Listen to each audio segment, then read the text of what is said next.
우리 함께 보시 하나의 말씀, 구약 성경 사사기 14장 1절에서 9절에 있는 말씀 봉독합니다.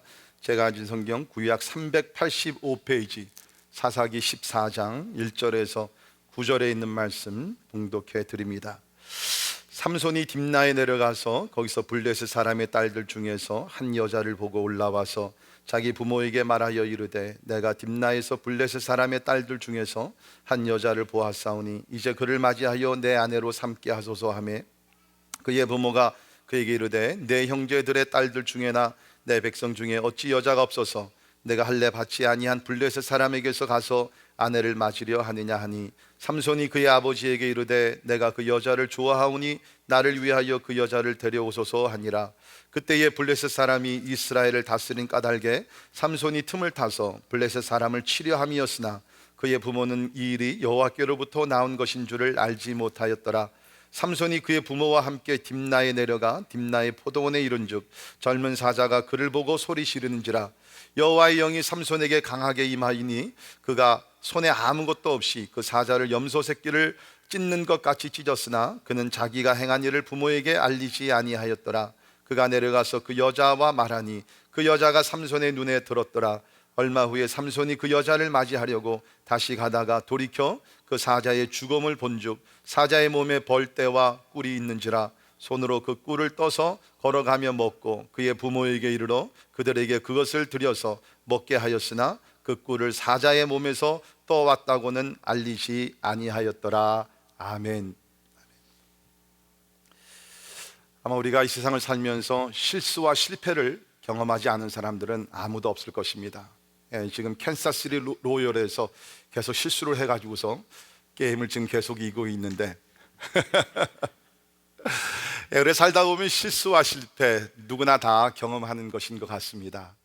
어떤 면에서는 우리가 이렇게 죄를 가지고 태어나서 죄를 안고 살기 때문에 이러한 실수도 범하고 또 실패를 경험하는 것이 아닌가 그런 생각을 해봤는데요.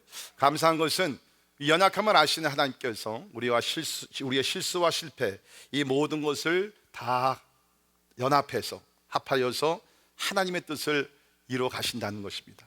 굉장히 아이러니하죠. 그 자체는 부족해요. 그 자체는 연약하고 때에 따라 죄도 그 가운데 있어요. 그런데 하나님께서는 이것을 다 모아가지고서 하나님의 오묘한 섭리를 이루어 가신다는 것입니다.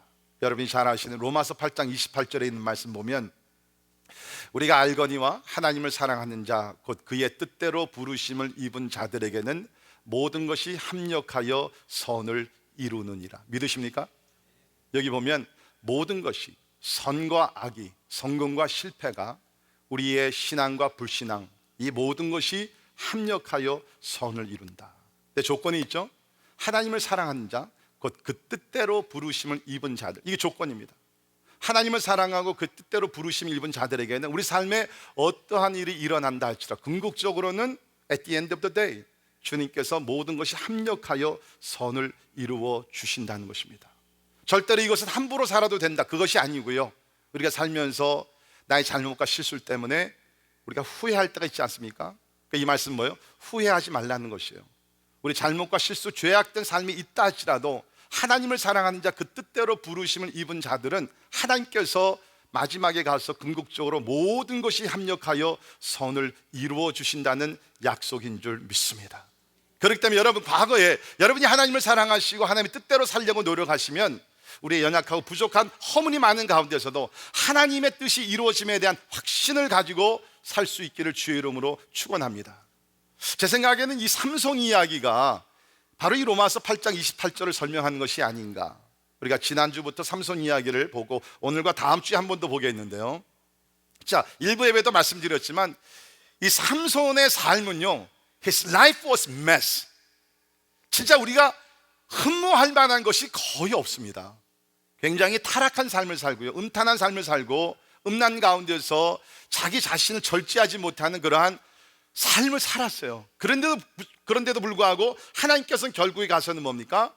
이 삼손을 통해서 하나님의 거룩한 뜻을 이루어 주셨다는 것이에요. 이것이 삼손의 이야기라는 것입니다. 보통 이제 이 삼손 이야기는 여러분께서 많이들 아시죠. 어렸을 때도 많이 들어왔고, 특별히 삼손과 들릴라는 영화로도 만들어졌기 때문에, 삼손 하면은 이렇게 머리가 길게 있다가 그 함정에 빠져서 머리가 다 이제 머리를 밀게 되고, 그가 이제 쇠사슬에 묶여 가지고서 있다가 마지막 순간에 뭡니까? 그 힘을 줘서 그 기둥이 이제 허물어지게 되면서 그 건물 안에 있던 삼손과 많은 사람들이 죽음을 당하는 그 비참한 일로 끝나지 않습니까? 대부분의 사람들이 생각하는 것이 그냥 그 정도로 삼손을 알고 있는데, 제가 다시 한번 이 말씀을 준비하면서 It's a lot more. 삼손이 뭐 여자를 사랑하다가 거기서 비참한 죽음으로 끝나는 그것이 아니라는 거죠. 하나님께서는 이 삼손을 통해서, 잘 들으세요, 그 어느 사사들보다도, 우리가 지금 계속 사사들을 공부하고 있지 않습니까? 그 어느 사사들보다도 우리에게 들려주시고자 하는 영적 교훈이 많다는 겁니다. 우리가 지금 여러 사사들을 봤지만 그 중에서 아마 좀 우리가 흠모할 만한 대표적인 사사를 뽑는다 그러면 어떻게 보면 기드온일지 모르겠습니다. 그렇지 않습니까? 기드온이 얼마나 그 믿음을 가지고 미디안 사람들을 쳐서 승리하지 않았습니까? 그런데 놀라운 것은 그렇게 믿음의 영웅이었던 기드온보다도 사실은 삼손 이야기를 지금 성경에서 더 많이 커버하고 있다는 거죠. 기드온 이야기는 3장에 걸쳐서 기록됐는데, 이 삼손 이야기는 무려 넉 장 더 많은 지면을 여기 성경에 기록이 되어 있다는 것이죠. 그렇다 그러면 그만큼 하나님께서는 삼손을 통해서 그 어느 사사들보다도 우리를 통해서 들려주고 싶으신 말씀이 많다는 것입니다. 자, 지난주에 우리 삼손의 탄생에 대해서 공부를 했죠. 우리 소라 땅의 단지파 가족 중에 마노아라는 사람이 있었습니다. 그런데 이 가정에 아내가 아이를 낳지 못했어요. 그래서 하나님께서 하나님의 사자를 보내서 내가 이제 아이를 낳게 될 것이다, 주님이 예언하셨고 그것이 그대로 이루어지게 됩니다. 그래서 우리 성경 사사기 13장 24절에 있는 말씀 보면, 하나님께서 약속하신 그대로 그 여인이 아들을 낳음에, 아들을 낳지 못한 여인이었어요. 근데 아이들을 낳게 되었습니다. 그의 이름을 삼손이라 하니라. 그 아이가 자라매 여호와께서 그에게 복을 주시더니. 그렇죠? 그러니까 우리 여기서부터 이제 삼손 이야기가 시작이 되게 됐는데, 초점은 뭐예요? 하나님께서 삼손에게 복을 주셨다는 것이에요. 그러니까 제가 결론부터 말씀드리지만 사실은 삼손은 복을 만한 자격이 하나도 없는 사람이었는데, 하나님께서 삼손에게 복을 주셔서 하나님의 오묘한 섭리를 하나씩 펼쳐 가셨다는 것입니다. 그래서 우리 오늘 설교는 2가지를 보겠는데, 하나는 삼손이 어떤 사람이었느냐, 그리고 2번째는 그러면 하나님께서 이러한 삼손이라는 사람을 통해서 어떠한 오묘한 섭리를 이루셨는가, 그 2가지를 살펴보도록 하겠습니다.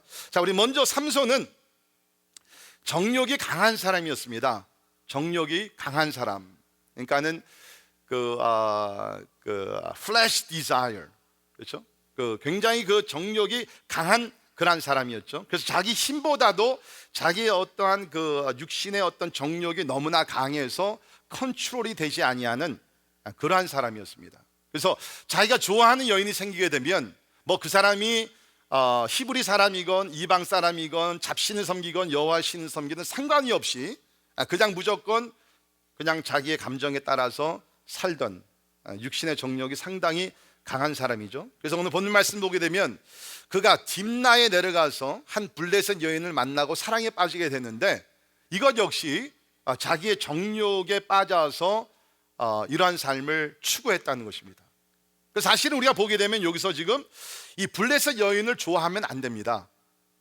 그 몇 가지 이유가 있죠. 첫째는 블레셋은 지금 이스라엘의 원수 나라였습니다. 40년 동안 이스라엘을 점령을 해가지고서 이스라엘 백성들에게 괴롭게 하고 특별히 좋지 않은 여러 가지 영향력을 미치고 있었거든요. 그래서 하나님께서는 뭡니까? 지금 이제 삼손을 일으켜가지고서 이스라엘을 블레셋에서 구원하시기를 원했어요.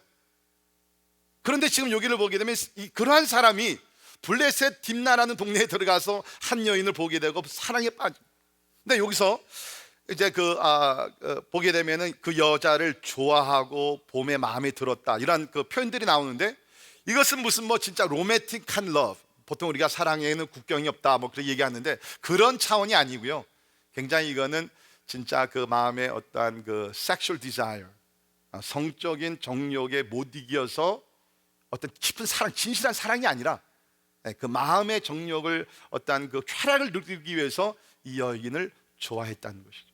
근데 또 한 가지 이유가 있습니다. 왜 삼손이 이 블레셋 여인을 좋아하면 안 됐냐 하면 부모가 반대했어요.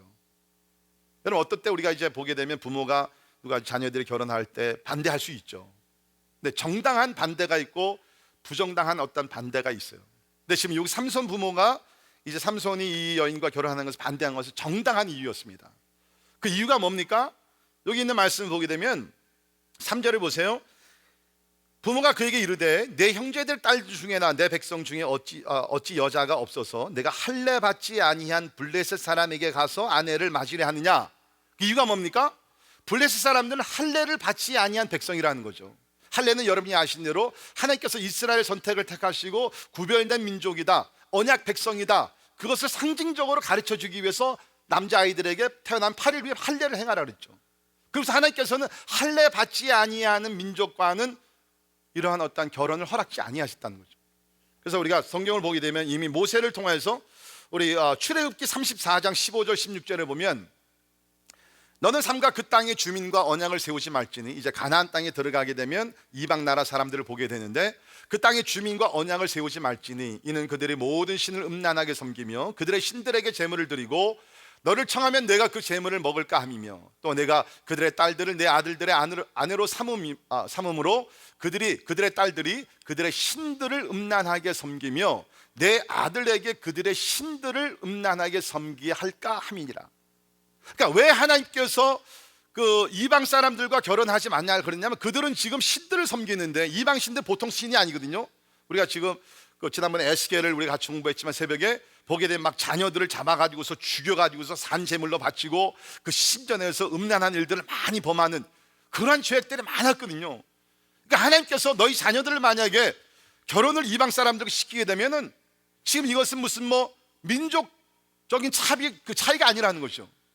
racial discrimination 그런 것이 아니라 이건 신앙적인 이유이기 때문에 너희들 절대로 이방 사람들과는 결혼을 허락하면 안 된다. 그렇게 하나님께서 말씀을 하시는 것입니다. 그래서 사실은 여기 지금 부모가 반대하는 이유가 정당한 것이었죠. 근데 여러분 우리가 신약에 와서도 보게 되면 하나님은 우리 믿는 자들은 믿지 아니하는 자들과 어떠한 그 멍에를 같이 하는 그 멍에라는 것은 intimate relationship 아주 밀접한 관계를 가지면 안 된다라고 말씀하십니다. 우리 고린도후서 6장 14절에 보시면 너희는 믿지 않는 자와 멍에를 함께 하지 말라. 의와 불법이 어찌 함께하며 빛과 어둠이 어찌 사귀며 그리스도와 벨리알이 어찌 조화되며 믿는 자와 믿지 아니하는 자가 어찌 상관하며 하나님의 성전과 우상이 어찌 일치가 되리요. Do you see? 하나님의 성전과 우상이 어찌 일치되겠느냐? 우리는 살아계신 하나님의 성전이라. 이와 같이 하나님께서 이르시되 내가 그들 가운데 거하며 두루 행하여 나는 그들의 하나님이 되고 그들은 나의 백성이 되리라. 믿으십니까? 하나님께서 왜 믿지 않는 자들과 멍에를 같이 하지 말라 그랬냐? 그 이유는 뭐예요? 신앙적인 이유예요. 이제 가끔 보게 되면 우리가 자녀들이 결혼할 때 특별히 이제 뭐 한국 사람이 아닌 사람들과 이렇게 자녀들 결혼하게 되면은 우리 부모님들이 막 그거 가지고서 야, 안 돼! 한국 사람들하고 결혼해야 돼. 이제 그러면서 코리안이 아닌 사람들과 결혼하면 그것이 죄같이 막 생각을 막 가르치는 부모들이 있어요. 여러분 그건 잘못된 것입니다. 우리 결혼관에 있어가지고 가장 중요한 것은 신앙적인 것이라는 것이죠. 여러분 막 뒤집어서 생각해 봅시다. 만약에 여러분의 자녀가 중국 뭐 2세, 3세 뭐 whatever 이렇게 여러분의 자녀를 좋아하는데 그렇죠. 만약에 상대방에서 여러분의 자녀가 코리안 아메리칸이기 때문에 반대한다고 생각해 보십시오. 얼마나 불쾌한 것이에요. 마찬가지예요. 여러분 우리는요, 우리가 코리안 아메리칸, 우리 한국 사람들이 최고인 줄 알죠. 다른 사람들이 우리를 어떻게 생각하는지 한번 물어보세요. 어떻게 생각하는지. 제가 한 가지만 말씀드릴까요? 제가 2세들 이렇게 목회하다 보면 그런 일들이 나왔는데 대부분이요 난 코리안 패밀리들이 코리안 아메리칸과 교제한다 그러면 첫째는 반대를 한다 그럽니다. 왜 그런지 아세요? 한국 사람들 명품을 너무 좋아하기 때문에. 진짜요. 그 감당을 어떻게 하겠냐는 거죠. 그런 식으로 우리는 지금 어떠한 그 인종을 가지고서 결혼을 승낙하고 반대, 그게 아니죠. 중요한 것은 믿음이라는 거예요. 믿음. 그래서 여기 삼손을 보게 되면 이제 이 삼손의 부모가 이것을 반대했지만 이 삼손은 부모의 말을 듣지도 않아요. 자기가 한번 갖기를 원하면은 그냥 수단 방법을 가지지 않고 끝까지 가는 사람이었어요. 그러니까 어떤 이성이나 또 어떤 성령의 인도하심보다는 자기의 어떤 감정을 따라서, 자기의 육신의 정욕을 따라 살던 사람. 두 번째 우리가 볼 수 있는 것은 이 삼손은 상당히 충동적인 사람이었습니다. Very impulsive person. 충동적인 사람이었어요. 무엇을 보게 되면 마음에 충동이 오게 되면은 계산을 안 하고 앞뒤를 생각해 보지 않냐, 어떤 결과를 가지고 올 것이냐, 더욱더 나아가서 하나님의 뜻이 어디 있느냐 생각지 아니하고 자기 충동적인 감정에 따라서 결정하고 모든 것을 판단하면서 행동이 옮겼던 사람입니다. 자, 그러다 보니까는 어떻게 돼요? 실수를 많이 하죠. 아마 우리 중에서도 그런 분들이, 성격상 그런 분들이 있을 거예요. 뭐 이렇게 좀 차분하게 앉아서 생각을 해보고 계산을 해보고 재보고 어떤 결과나 이런 것 생각지 않고 그냥 무슨 생각이, 아이디어가 팍 뜨거올리게 되면 그냥 행동파. 좋게 얘기하면 행동파고, 좀 부정적으로 얘기하면 굉장히 어리석은 행동을 하는 사람들. 그렇지 않습니까? 예를 들어서 쇼핑몰에 갔어요. 쇼핑몰에 갔는데 어느 가게를 지나가는데 거기에 brand new product, 새 신제품이 나와 있습니다. 그러니까 너무너무 어트랙티브해요. 뭐 그것이 가방이 되든지 옷이 되든지. 그래서 지나가면서 마음에 충동을 느낍니다. 아, 저거 한번 사봐야지. 그래가지고서 전혀 계산을, 지금 여러분들 가정의 가계부를 생각지도 않고 그냥 들어가서 막 몇천 불짜리 이렇게 사는, 우리 남자들 컴퓨터 가게나 이런 게짓 가게들 지나가게 되면 새로운 무슨 뭐가 있습니다. 아니면 또 골프를 좋아하시는 분들 브랜드 뉴 클럽, 새로운 클럽이 나왔어요. 이거를 치면은 엑스트라 30야드. 그러면은 그냥 생각을 안 해요. 나중에 집에 들어가면 아내한테 혼날 것도 생각도 안 하고 그냥 충동적으로 사버립니다. 나중에 후회들 하시잖아요. 이 삼손은요, 매사에 한두 번이 아니라 all the time, 이성이나 성령의 인도하심을 따라 산 사람이 아니라 충동적인 어떤 생각이 떠오를 때는 그냥 무조건 해댄 사람. 그러니까 결국에는 참 비참한 인생을 끝나게 되게 되는데, 제가 설교를 준비하면서 저도 뭐 이렇게 깊이 생각하고 앞뒤를 많이 재고 그렇게 하는 사람은 아닙니다. 저도 때에 따라서 이렇게 즉흥적으로 일을 행할 때가 있고 또 나중에 또 실수할 때가 있어요. 특별히 저는 이제 어떤 실수를 많이 하냐면, 그러니까 누구를 만나가지고서 얘기하면서 이렇게 약속, 목사님 우리 가정 한번 신방해 주세요, 뭐 우리 그 가게 한번 신방해 주세요, 또 무슨 뭐 약속. 근데 얘기를 들으면 그 순간적으로는 그렇게 해야지. 그래, 그럽시다. 다음 주 목요일날 만납시다. 뭐 수요일날 만납시다.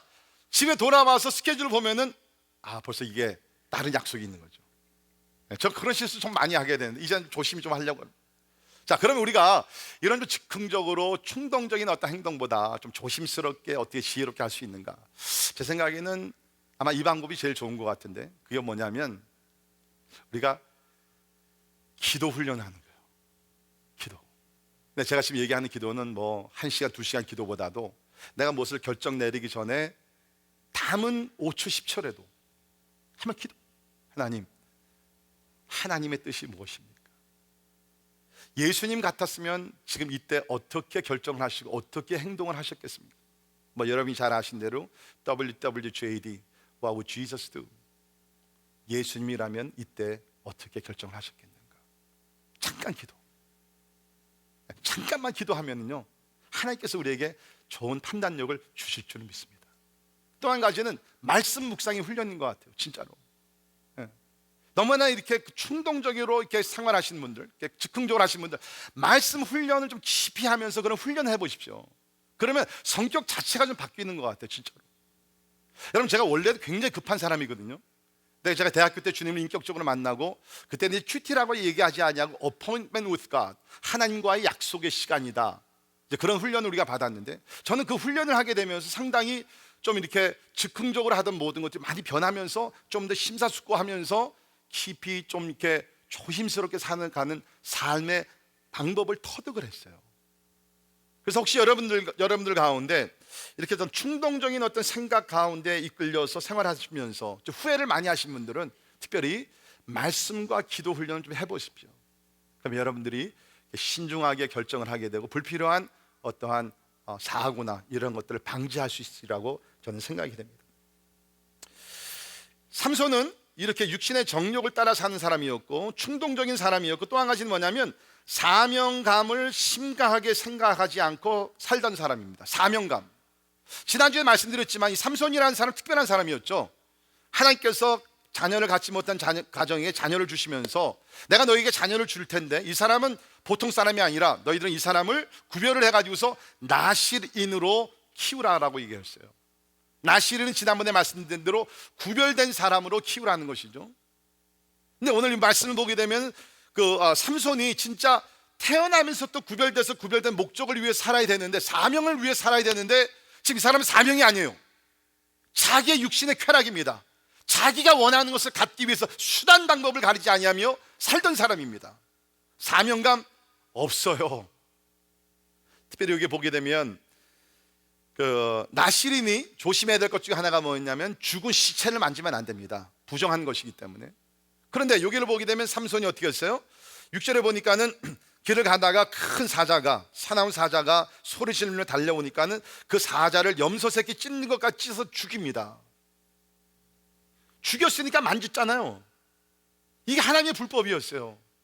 뿐만 아니라 시간이 좀 지나고 나서 그 길을 걷다 보니까는 그 죽은 그 사자의 몸에서 이제 벌떼들이 몰려 들어가지고서 꿀이 생겼습니다. 그러니까는 이 삼손이 그 꿀을 마시는 거예요. 먹어보니까 맛있거든요. 그러고 나서 효도한답시 하고 자기 부모에게 가서 그 꿀을 또 먹게 합니다. 그리고 이야기는 안 해주고 이 꿀이 어디서 나왔는지. 그래서 그의 부모도 쉽게 얘기하면 죄를 범하게 하는 것이죠. 그러니까 뭐예요? 전혀 이 삼손의 삶에서는 어떤 사명의식이라는 것을 찾아보기가 어려웠다는 것이죠. 여러분, 우리 주변을 보게 되면 이러한 사명감을 잃어버리고, 그렇죠? 사명감을 잃어버리고 그야말로 멸망의 길로 가는 사람들 자주 보지 않습니까? 우리 정치인들 가운데. 우리 정치인들은 사명감이 있어야죠. 나라를 살리겠다는, 바로 지도하겠다는 사명감이 있어야 되죠.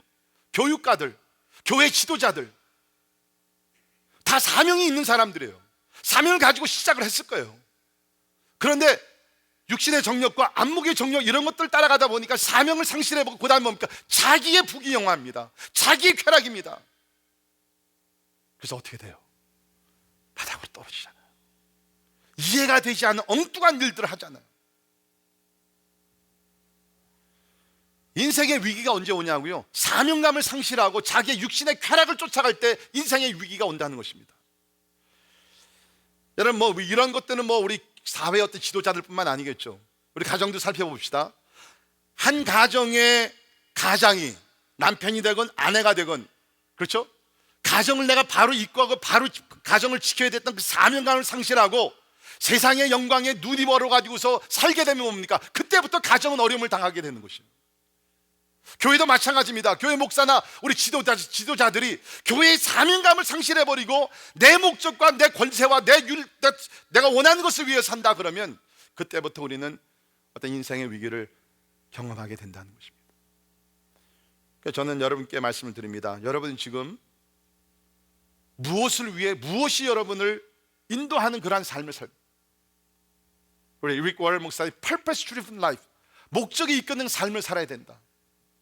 저는 거기다 한 걸음 더 나가서 사명이 이끄는 삶을 사시기를 주의 이름으로 축원합니다. 우리 사도 바울이 이런 얘기했죠. 우리 사도행전 20장 24절에 보면 한 목소리 있습니다. 시작. 내가 달려갈 길과 주 예수께 받은 사명 곧 하나님의 은혜의 복음을 증언하는 일을 마치려 하면은 생명조차 조금도 귀한 것으로 여기지 아니하노라. 여러분, 생명보다 귀한 것이 어디 있겠어요? 근데 바울이 얘기합니다. 생명보다 귀한 것이 있다. 그것이 뭐냐? 주 예수께로부터 받은 사명이라는 거예요.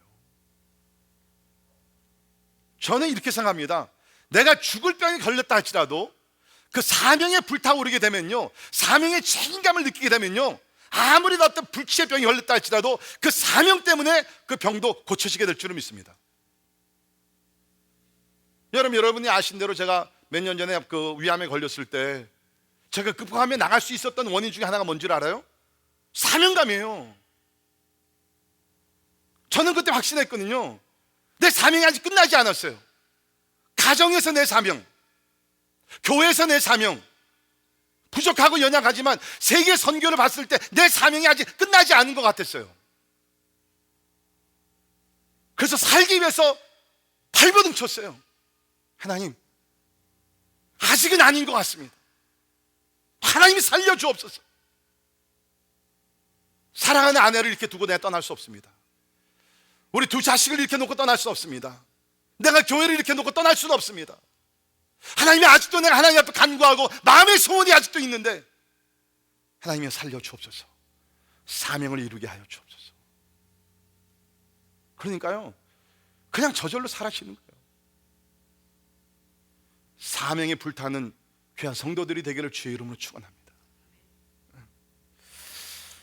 또 한 가지 우리가 이 삼손을 볼 때 우리가 느낄 수 있는 것, 배우는 것은 뭐냐면 이 사람 참 외로운 사람이었다.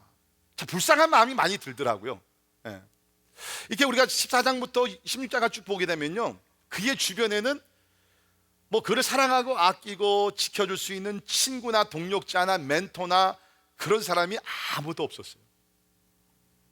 부모가 가끔 이제 뭐 절제를 시켰지만 부모 말도 안 듣고, 그러니까 이렇게 쉽게 얘기하면 방탕한 삶을 살고 있는데 좀 누가 와서 자네 그러면 안 되지, 바른 길로 가야지, 그런 충고를 한마디 해줄 사람이 이 삼손 곁에는 없어요. 여러분이 아신 대로 기드온은 그 주변에 300명의 용사들이 있었잖아요.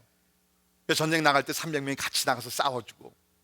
근데 삼손은 보십시오, 사자를 싸웠을 때나 아니면 블레셋 사람들과 싸울 때나 he had nobody.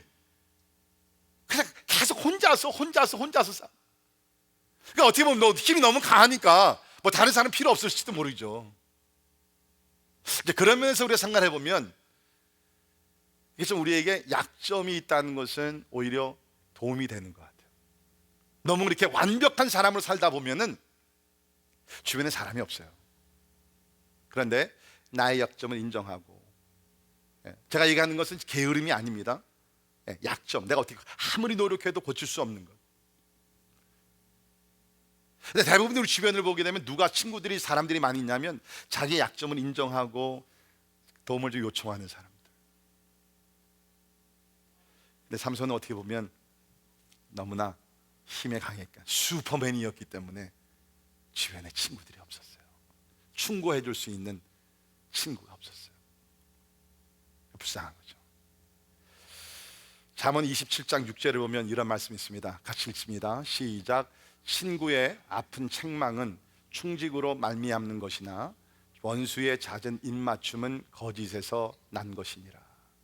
한번 깊이 생각해 보세요. 나를 사랑해서 충고를 해주고 책망해주는 친구 진짜 필요한 것이죠.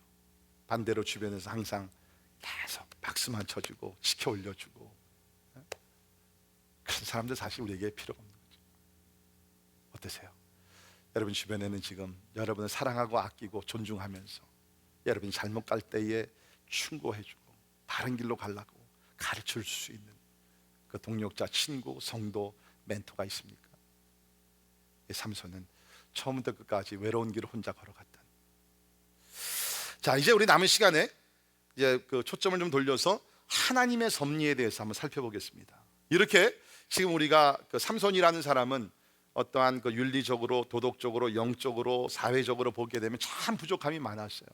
그런데도 놀라운 것은 하나님은 이렇게 허물 많았던 삼손이지만 그를 통해서 하나님의 오묘한 섭리를 이루어 가셨다는 것입니다. 이것이 삼손의 핵심적인 이야기가 되겠는데요. 하나님은 그러면 삼손을 통해서 무엇을 이루려고 하셨는가? 자, 이것을 우리가 배우기 위해서는 사사기 2장 1절로 가셔야 됩니다. 자, 사사기 2장, 여러분 성경을 보시면서 사사기 2장 1절을 보시면 이런 말씀이 있습니다.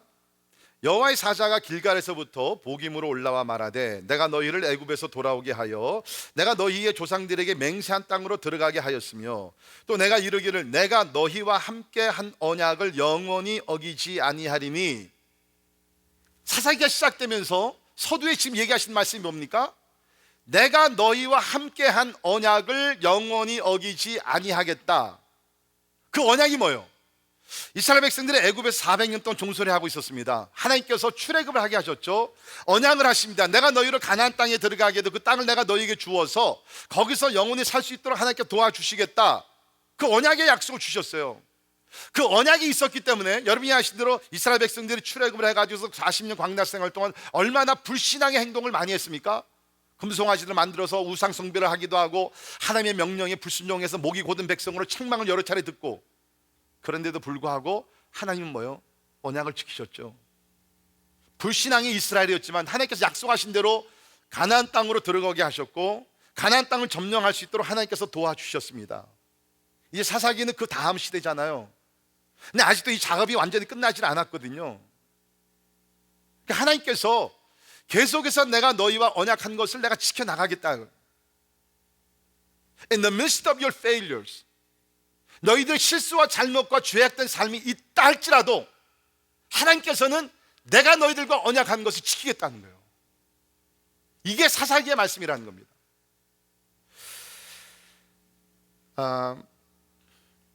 사실 우리가 보게 되면 삼손은 하나님의 어떤 약속을 이뤄갈 수 있는 인물이 아니었죠. 수많은 여인들 가운데 타락한 삶을 살았고요, 방탕한 삶을 살았고, 불순종의 삶을 살았고, 자기의 정욕에 따라서 살던 사람이에요.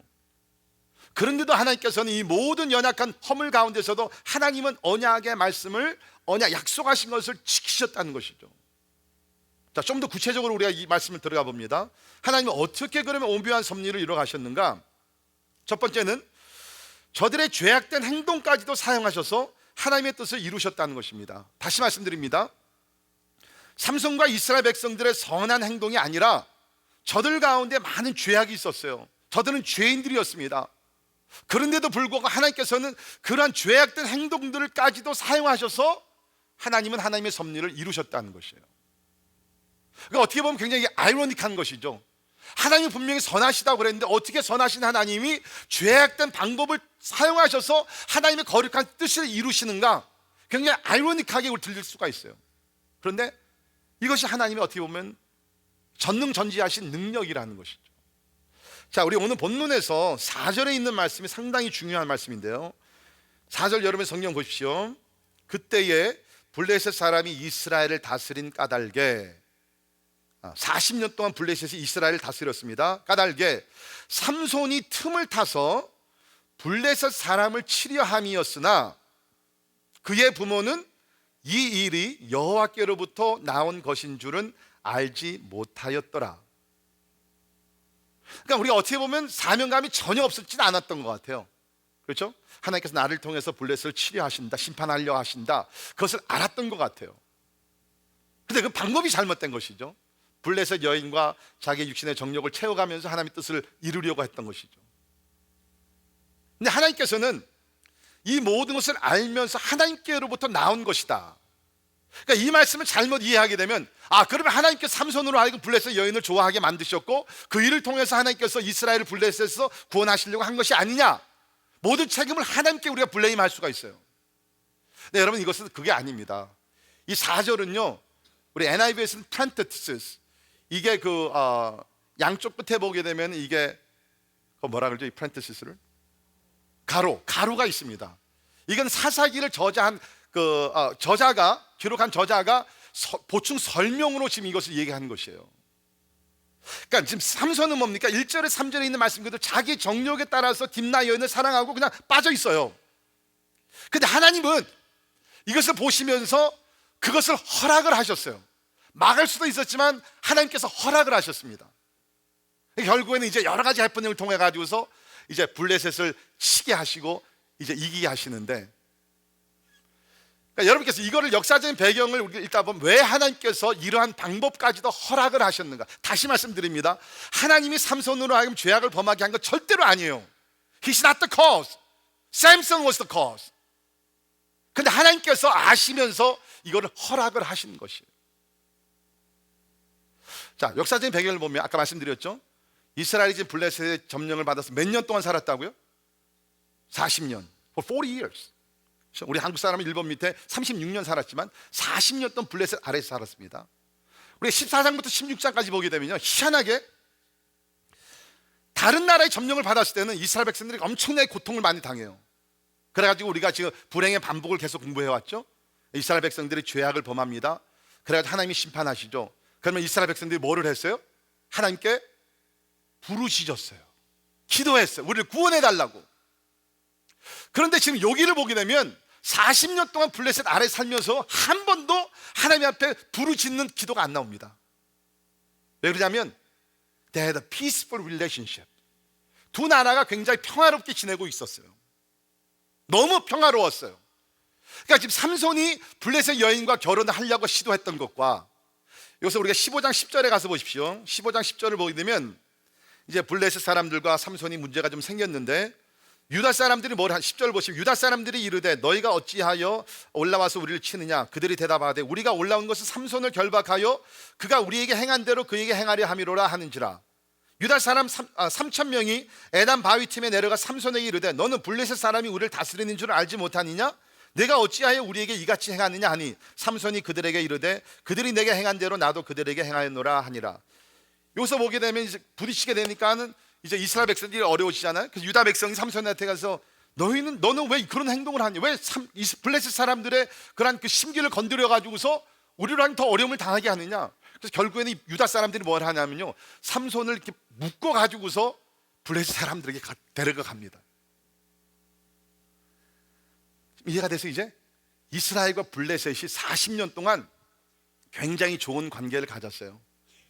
그런데 우리가 지금 삼손의 삶은, 이게 대표적인 예입니다. 그 시대 사람들이 여호와를 떠나기 시작했고 방탕한 삶을 살고 있었던 것이에요. 그러니까 하나님께서는 하루속히 이스라엘 백성을 불신의 이방신을 섬기는 이 블레셋에서 건져내셔야 되겠는데, 지금 아무도 하나님께 부르짖지도 않거든요. 아무도 그런 어떤 그 느낌도 없어요. 하나님께 돌아가야 되는데 잘못된 것을 못 느끼고 있어요. 그래서 하나님께서 택하신 방법이 뭐냐면, 그러면 이제 할 수 없다. 이스라엘과 블레셋 가운데 마찰을 일으켜 가지고서 이제는 서로 싸우게 해서 내가 이스라엘을 구원할 수밖에 없구나. 하나님께서는 그러한 오묘한 방법을 사용하셨어요. 그래서 삼손이 이 블레셋 여인을 사랑하는 것이 옳지 않았지만 하나님께서 허락을 하시고, 이제 결국에는 이것 때문에 블레셋 사람들과 이스라엘 사람들이 많이 막 싸우게 되고 막 1,000명이 죽어가게 되고 막 그러거든요. 그래서 결국에는 뭐예요? 이스라엘 백성들이 블레셋 사람들과 이제 다시 이제 원수지간이 되게 되고, 그 일을 통해서 사실은 이제 이스라엘이 블레셋에서 건짐을 받게 됩니다. 다음 주에 제가 말씀드리겠지만, 저는 하나님께서 오늘날 교회를 통해서 하시고 있는 비슷한 일이라고 생각이 됩니다. 지금 쉽게 말씀드리면 이스라엘이 블레셋 사람들과 관계에 있어서 진짜 빛을 발하고 하나님의 말씀을 전파하고 저들에게, 오늘날로 얘기하면 선교하고 전도를 해서 저들을 하나님께로 인도해 나가야 되는데, 지금 이스라엘이 그런 사명을 잃어버리고, 삼손뿐만 아니라 그런 이스라엘 전체가 사명을 잃어버리고 거기 흡수되어서 세상과 같이 살고 있으니까 하나님께서 저들 가운데 프릭션을 만드신 거예요. 부딪힘을 그냥 만드신 거예요. 왜? 그래야지 저들이 이제 빠져나올 수 있기 때문에. 자, 여러분이 지금 아신 대로 지금 최근에 지금 미국에서 지난 몇 년 동안 지금 여러 가지 이상한 법이 통과가 되게 되면서 지금 교회가 지금 곤란을 당하고 있습니다. 위기를 당하고 있습니다. 동성연애자 결혼 합법화를 시키게 되면서 지금 교회들이 굉장히 혼돈 상태에 들어가고 어려움을 당하게 됐죠. 이제는 교회가 세상과 흡수되어 가지고서 하나가 될 수 없게 만들었어요. 그러니까 저는 이것이 지금 현재 지금 일어나고 있는 모든 그런 상황들 결코 그렇게 나쁘게만 보지는 않습니다. 제 생각에 하나님께서 이런 것도 허락을 하시는 것 같아요. 왜? 교회가 세상과 지금 어떤 차이점이 없으니까. 주일날 교회 가는 거 외에는 뭐 가치관이나 결혼관이나 모든 것들 차이가 없으니까 하나님께서 I want to see the difference. 하나님을 믿는 사람들과 하나님 믿지 않는 사람들의 차이점을 보여달라. 왜? 그래야지 우리가 세상을 변화시킬 수 있으니까. 그래서 여러분 이제는요, 뭐 중립 위치 이제 그런 거 허용이 안 되죠. Either you are for God or you are against God. 지금 우리는 그런 시대에 살고 있어요. 내가 나의 신앙의 정체성을 드러내면서 하나님을 믿는다고 고백을 하면서 그렇게 살든지, 아니면 이제는 하나님과 상관이 없는 사람으로, 불신앙 사람으로 살아가든지. 이제는 나의 신앙관을 숨기면서 대충 세상과 짝해 가지고서 살 수 있는 시대는 이제는 아니에요. 제 생각엔 하나님께서 교회와 세상과의 지금 마찰을 일으키시는 것 같아요. 왜? 교회가 세상의 빛과 소금의 역할을 못하니까 하나님께서 참으시다가 이제 안 되겠다, 내가 한번 뒤집어 놓으리라, 그런 시대가 오는 것 같아요. 하나님은 최고의 방법은 아니지만 다른 방법이 없으면 죄악된 행동까지도 사용하셔서 하나님의 오묘한 섭리를 이루어 가신다는 것입니다. 대표적인 예를 한 가지 우리가 든다 그러면 예수 그리스도의 죽음입니다. 여러분이 아시도 예수님은 하나님의 아들로서 완전하시고 이 땅에 오셔 죄가 없으신 분으로서, 그러나 결국 십자가에 달려 죽으셨죠. 그러나 우리가 그 죽음의 전체적인 과정을 보게 되면 아이러니한 것이죠. 죄가 없으신 분이 죄 있는 사람들에게 십자가에 못 박아 죽게 되었다는 것이죠.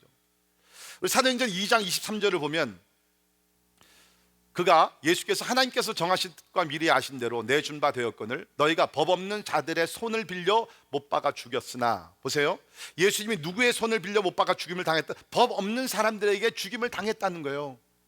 왜? 법을 지키러 오시고 우리를 구원하신 완전하신 하나님의 아들이 왜 그런 악한 사람들의 손에 빌려서 죽임을 당하게 되었느냐? 그런데 그것이 뭐예요? 하나님의 정하신 뜻과 미리 아신 것이었던 것이에요. 우리 NIV를 보게 되면 거기 뭡니까? God set purpose and foreknowledge. 하나님께서 미리 모든 것을 지식으로 아시고 이것을 예정하시고 이것을 허락하시고 인도하셨다는 것이죠. 왜 죄가 없으신 하나님의 아들이 악한 사람들의 손에 의해서 십자가에 못 박아 죽어야 됩니까? 하나님의 뜻을 이루기 위해서라는 거예요. 죄 많은 여러분과 저 같은 사람을 구원하시기 위해서 죄인들의 손에 못 박아 하나님께서, 하나님의 아들이 죽으셨다는 것이죠. 이것이 복음이 아닙니까? 그 다음에 여기서 우리가 오묘한 하나님의 섭리를 깨달을 수 있는 것은 하나님의 성령이라는 것입니다. 하나님의 영. 삼손 이야기에서 빼놓을 수 없는 주제가 하나님 여호와의 영입니다. 여호와의 영. 우리 그 성경을 보게 되면 오늘 본문 6절에도 여호와의 영이 삼손에게 강하게 임하니, 그런 나오지 않습니까? 그 사사들 중에 여호와의 영이 임했다라는 단어가 몇 번 나오게 되는데, 기드온에게 한 번 그런 말이 있었고요, 입다 그 사사가 또 여호와의 영이 임했다고 나옵니다. 그런데 놀라운 것은 이 삼손은요 무려 4번씩이나 여호와의 영이 임함에, 여호와의 영이 움직임에, 그런 얘기가 4번씩이나 나와요. 희한하지 않습니까? 어떻게 보면 가장 연약하고 가장 허물이 많았고 가장 실수와 실패를 많이 경험했던 진짜 형편없는 사람이 삼손이에요, 하나님 앞에서. 그런데 그 어느 사사보다도 하나님께서 주의 영을 강하게 움직이셨다는 거죠. It's ironic. 역설적인 거예요. 저는 이것을 가지고 내내 씨름하면서 결론은 이렇게 얻었습니다. 성경에 보면 그런 말씀이 나오죠. 죄가 많은 곳에 은혜가 많다. 여러분, 이런 말씀을 잘못 적용하지 말기를 바랍니다. 은혜를 많이 받기 위해서는 죄를 많이 범해야 되는구나. 그게 아니죠. 죄를 많이 범하는 자들이 하나님께서 더 많은 은혜를 주셔서 다시 일어날 수 있도록 도와주신다는 거죠. 자, 여러분과 저를 한번 생각해 봅시다. 우리 삼손과 그렇게 다른가요? 물론 이 정도까지는 안 갔을지 모르지만 우리도 얼마나 그 육신의 정욕과 안목의 정욕과 이생의 자랑에 사로잡혀서 우리도 얼마나 많이 살아요. 그런데 희한한 것은 뭡니까? 우리 약하고 힘들고 쓰러질 때 하나님께서 더 성령을 부어주시잖아요. 믿으십니까? 여러분, 어떻게 지금 이제까지 회복돼서 일어났어요? 내가 방탕한 길을 살다 불신앙의 삶을, 불순종의 삶을 살고 있었는데 어떻게 우리가 그 죄악에 의해서 돌이키고 회개하고 돌아왔어요? 하나님의 영을 부어주시지 않았어요? 적어도 in my life that's the case. 제 신앙생활을 한번 회고해 보니까 내가 진짜 가장 약하고 연약하고 허물이 많고 진짜 힘들고 고통스럽고 그럴 때마다 하나님께서 하나님의 영을 더 부어주시더라고요. 그래서 그 성령의 힘으로 다시 나를 일으키시더라고요. 삼손도 동일했던 것 같아요. 진짜 너무나 보잘것 없으니까 He was so pathetic, so mess. 성령께서 영으로 임하셔가지고 그를 붙들어 주지 아니하면 이길 수 있는 길이 없었어요. 근데 더 놀라운 것은 뭐냐면, 하나님께서 지금 시간에서 다 우리 설명 못 드리지만, 이게 성경 이제 13장 25절, 14장 6절, 14장 19절, 15장 14절 다 보게 되면 하나님께서 여호와의 영으로 임했을 때, 뭐 삼손이 나가서 선지자들과 같이 회개하러 천국에 가까웠다, 뭐 주의를 하고 나가서 뭐 선교하고 착한 일, 그게 아니에요. 그냥 자기의 어떤 이기적인 행동을 할 때에, 여기 지금 딥나에 내려가 가지고서 그 여인을 자기 아내로 삼으려고 했을 때 여호와의 영이 임해서 사자를 잡아 죽이게 하고, 나중에 또 자기 아내를 뺏겨 가지고서 또 막 싸움을 해야 될 때 여호와의 영이 임해 가지고서 또 이기게 하고, 그게 다 이기적인 목적이었어요. 또 자기의 실수였어요. 그런데도 불구하고 하나님께서 여호와의 영을 부어주세요. 어떨 때는 막 진짜 싸울 수 없는, 이길 수 없는 전쟁에서 이기게 하죠. 무엇을 위해서? 아까 우리 말씀드린 대로 하나님의 언약을 성취하기 위해서.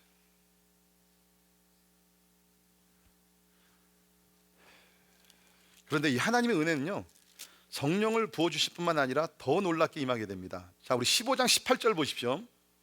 삼손이 나가서 싸우다가 한 번은 이제 그 1000명을 대상으로 싸우게 돼요. 이것도 역시 이기적인 목적이었는데, 그 나귀 특별을 가지고 1000명을 싸워 죽여버립니다.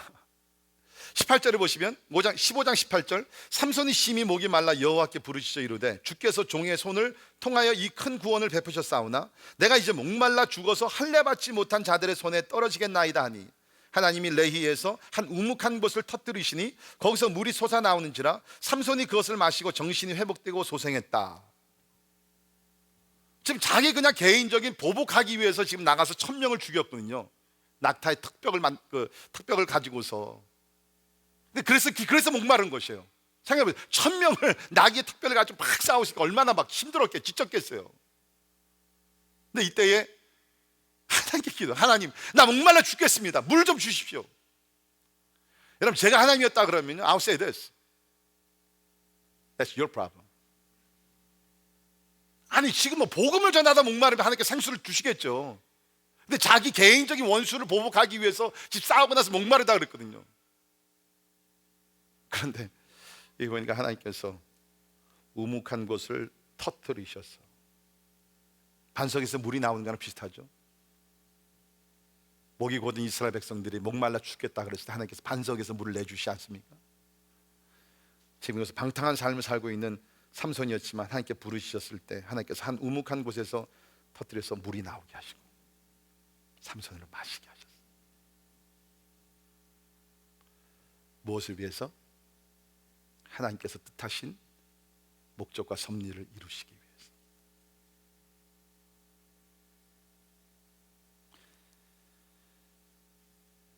이런 것들은 우리에게 무엇을 가르칩니까? 하나님은 뜻하신 목적과 섭리를 인간 사회에서 일어나는 것 모든 일 상관치 아니하시고 이뤄가신 하나님이시라는 거예요. 하나님은 인간의 죄와 악한 행동과 죄인들보다 훨씬 더 크다는 거예요. 보통 사람들이 이렇게 생각합니다. 하나님은 선한 일, 선한 사람들만 통해서 하나님께서 역사하신다? No, 그거는 여러분 하나님을 조그만 박스로 만들어 버리는 거예요. 우리가 하나님이 행하시는 것을요, 어떤 박스에 씹어 This is the way that God works all the time. 아니에요. 하나님은요, 선한 사람과 악한 사람 양쪽을 다 통해서 하나님이 역사하세요. 오해하지 마시고, 그럼 내가 악한 일을 보면 그게 아니죠. 그러나 분명한 것은 하나님의 어떤 섭리를 이루신 데는 그 누구도 그 무엇도 방해하거나 망가뜨릴 수가 없다는 것입니다. 그렇다 그러면 지금 우리 삶에서도 선과 악이 공존하고 있지 않습니까? 우리가 죄악을 범했다 할지라도 하나님 옆에 나아가 회개하고 돌이키면 하나님께서 그 모든 일을 통해서 모든 것이 합력하여 선을 이루실 줄을 믿습니다. 그게 우리 하나님이라는 거예요. 그리고 하나님께서는 그 하나님의 뜻하신 목적을 이루기 위해서 우리에게 성령의 권능도 주시고 반석에서 물이 나게 하시는 그 은혜를 우리에게 주실 줄 믿습니다. 그러니까 우리가 은혜를 받았을 때 너무 교만하지 마세요. 우리가 잘나서 우리가 자격이 있기 때문에 은혜를 주신 것이 아니라 하나님은 하나님이 뜻하신 목적을 이루기 위해서 우리에게 은혜를 주시는 줄 믿습니다.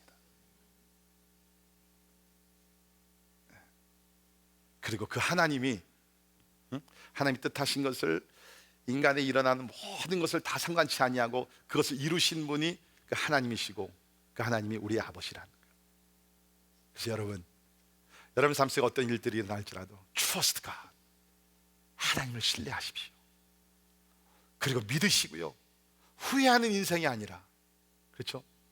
내가 꼭 잘못했다 할지라도, 실수를 했다 할지라도 회개하고 돌이키면 반드시 하나님께서 그 모든 것이 합력하여 선을 이루실 줄을 믿습니다. 기도하겠습니다. 하나님의 오묘한 섭리를 찬양하며 경배를 드립니다. 삼손과 같이 그야말로 형편없는 사람이었는데 주께서 그를 통해서 결국엔 이스라엘을 블레셋에서 구원하셨습니다. 지금 우리도 바라보게 되면 너무나 형편이 없습니다.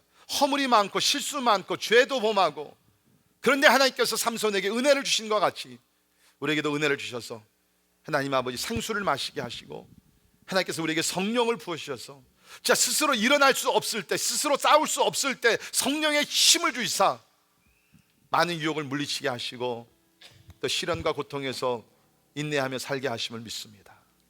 오늘 그 하나님을 신뢰합니다. 주님, 우리 이 세상을 살면서 하나님은 너무 내 자신을 바라보지 말게 하시고 그 위에서 역사하시는 온전하신 완전하신 하나님을 신뢰하며 살게 하여 주시옵소서. 예수님 이름으로 간절히 기도하옵나이다. 아멘. 다 일어나셔서 같이 찬양하십니다.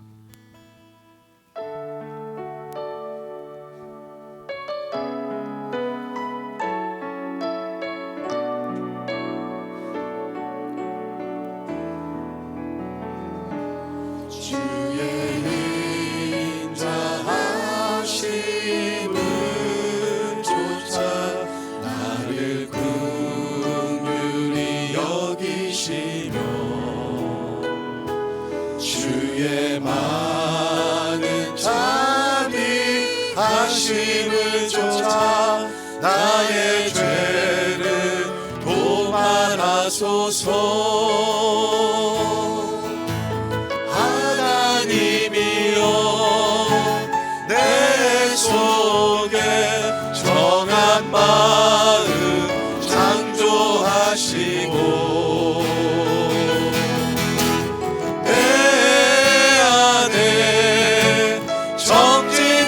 영을 새롭게 하소서.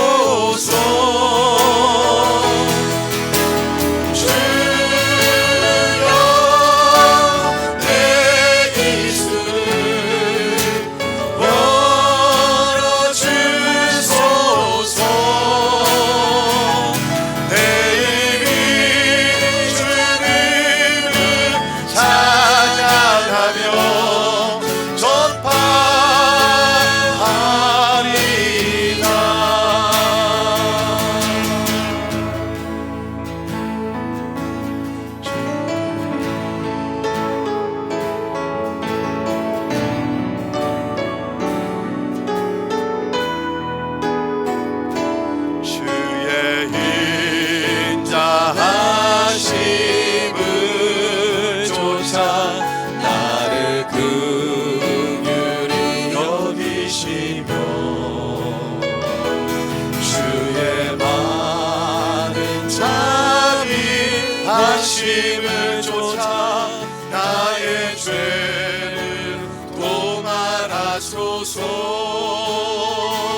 것은요, 이 삼손하고 비슷한 환경에서 태어난 사람이 누구냐면 여러분이 아시는 사무엘이에요.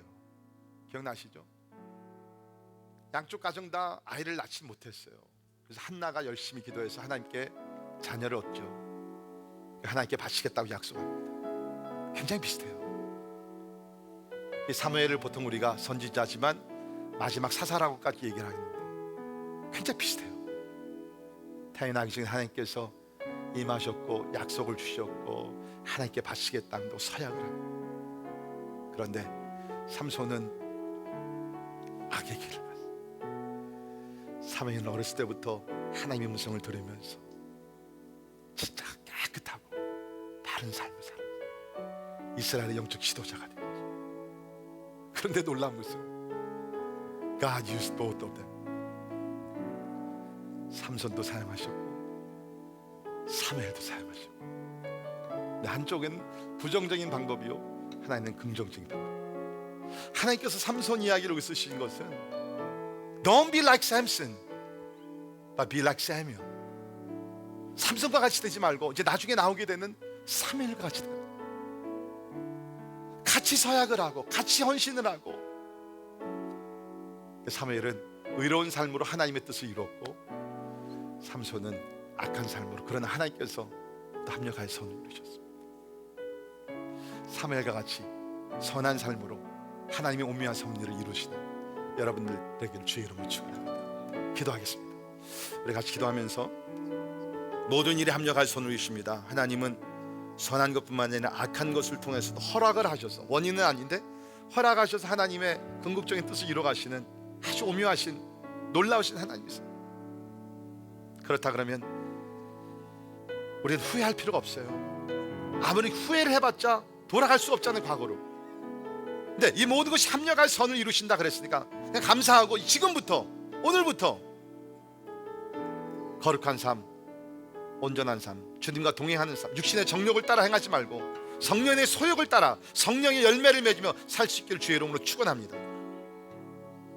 그 시간에 기도하면서 주님, 이 마지막 때에 하나님께서 어떤 면에서 지금 세상과 너무나 짝하는 교회들을 불쌍히 여기시고 안타깝게 여기시면서 여러 가지 일들이 지금 일어나고 있는데, 주님 이때 하나님의 진리 가운데 굳건히 서게 도와주시고, 주님 사무엘에게도 성령을 주셨는데 나에게도 여호와의 영을 충만히 부어주시사 성령의 인도하심에 따라 거룩한 삶을 살 수 있도록 은혜 주시고, 하나님이 나의 삶에 은혜 참 그 반석에서 물이 나올 수 있도록 하나님 축복해 달라고 우리 기도할 수 있기를, 다 같이 통성으로 잠깐 말씀 생각하시면서 기도하겠습니다. 하나님 아버지 감사합니다. 주님 앞에 주시기를 간절히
하나님, 과거 이스라엘이 하나님을 믿지 않던 블레셋들과 친구가 되어서 하나님을 떠나 살았기에 하나님이 안타까워 이스라엘을 구원하기 위해서 비록 삼손이 부끄러운 삶을 살았지만 그것을 통해서라도 하나님께서는 이스라엘을 구원하신 것을 기억합니다. 주여, 이제 기도하는 것은 부끄러운 행동이 아니라 하나님이 기뻐하시는 거룩한 삶을 통해서 이 세대를 하나님께로 인도하는 세상의 빛과 소금들이 되게 하여 주시옵소서. 너희 착한 행실을 보고 하나님께 영광 돌리라고 하셨는데, 주님 오늘 이 말씀을 받고 세상에 돌아가며 삼손에게서 받은 영적인 교훈을 우리 삶에 적용하여 다시 기도합니다. 육신의 정욕보다는 성령의 소욕을 따라 성령의 열매를 맺으며 살게 하여 주시옵소서. 하나님께서 우리 가정에 주신 사명들이 있습니다. 교회에서 우리에게 주신 사명들이 있습니다. 사명감에 불타오를 수 있도록 도와주시옵소서. 그 사명 때문에 그 일시적인 유혹을 물리치게 도와주시고 힘든 시련과 고통도 인내하게 도와주시고 하나님의 성령의 충만한 가운데 사명을 이룰 수 있는 모든 성도들 되게 하여 주시옵소서. 깊은 말씀의 묵상과 기도 훈련을 통하여서 충동적인 행동이 아니라 하나님이여 진실되고 조심스럽게 지혜로운 삶을 살아갈 수 있도록 하나님 가르쳐 주시옵소서. 무엇보다도 성령의 충만함을 주시고 우리 삶에 은혜의 샘물이 흘러나오게 하시사 목마른 심령의 주님께서 생수로 우리를 채워주시사 늘 예수 그리스도 안에서 충만하여 우리 배에서 생수의 강이 흘러넘칠 수 있도록 은혜 주시옵소서.